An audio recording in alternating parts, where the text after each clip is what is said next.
আসসালামু আলাইকুম viewers, welcome to my channel Fatema's ক্রিয়েশনে আপনাদের সবাইকে স্বাগত জানিয়ে শুরু করছি আজকের এই পর্ব।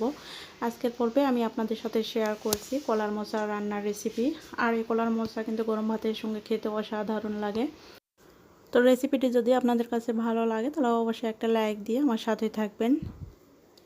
তো কলার মোচা রান্নার জন্য এখানে কলার মোচা আমি বেছে কেটে খুব ভালো করে ধুয়ে নিয়েছি আর একটা পাতিলে নিয়ে নিয়েছি। এখন দিয়ে দিচ্ছি 1 চা চামচ হলুদ গুঁড়া আর দিয়ে দিচ্ছি সামান্য পানি। এখন হলুদ গুঁড়া আর পানি দিয়ে আমি ভাপিয়ে নেব। ঢাকনাতে ঢেকে কিছুক্ষণ আমি এটা ভাপিয়ে নিচ্ছি। তো কিছুক্ষণ বাদে আমি ঢাকনাটা তুলে নিলাম। তো অল্প কিছু পানি আছে, এই পানিটা আমি শুকিয়ে নেব। পানিটা আমি ফেলে দেবো না, তাহলে পুষ্টিগুণ নষ্ট হয়ে যাবে। তো এখন চুলায় দিয়ে দিচ্ছি 3 টেবিল চামচ তেল। আর তেলটা গরম হলে আমি দিয়ে দিয়েছি 1/2 চা চামচ জিরা। জিরাটা ফুটে উঠেছে। আর দিয়ে দিচ্ছি পেঁয়াজ কুচি 3টা, 5-6টা দিয়ে দিচ্ছি কাঁচামরিচের ফালি। এখন পেঁয়াজ কুচি আমি ভেজে নেব একটু লাল করে। তো পেঁয়াজটা যখন লাল করে ভাজা হয়ে যাবে তখন আমি এখানে সামান্য পানি অ্যাড করে দিচ্ছি। এখন দিয়ে দিচ্ছি খুবই সামান্য হলুদ গুঁড়া, কারণ হলুদ গুঁড়া আগেও দিয়েছি ভাপিয়ে নেওয়ার সময়। আর স্বাদ অনুযায়ী লবণ দিয়ে দিলাম।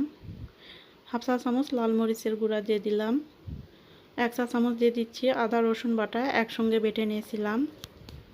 আর দিয়ে দিচ্ছি 1/2 চা চামচ গরম মশলা গুঁড়া। এখন সব মশলাগুলো একসঙ্গে নেড়ে কষিয়ে নিতে হবে।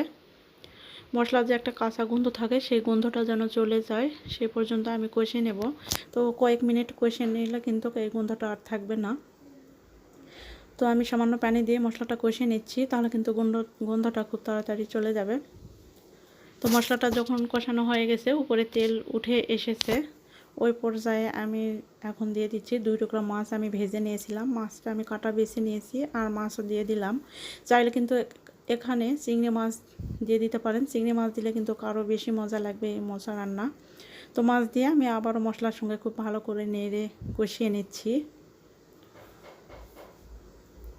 তো কষিয়ে নেওয়া হয়ে গিয়েছে, এখন দিয়ে দিচ্ছি ভাপিয়ে নেওয়া কলার মোচা।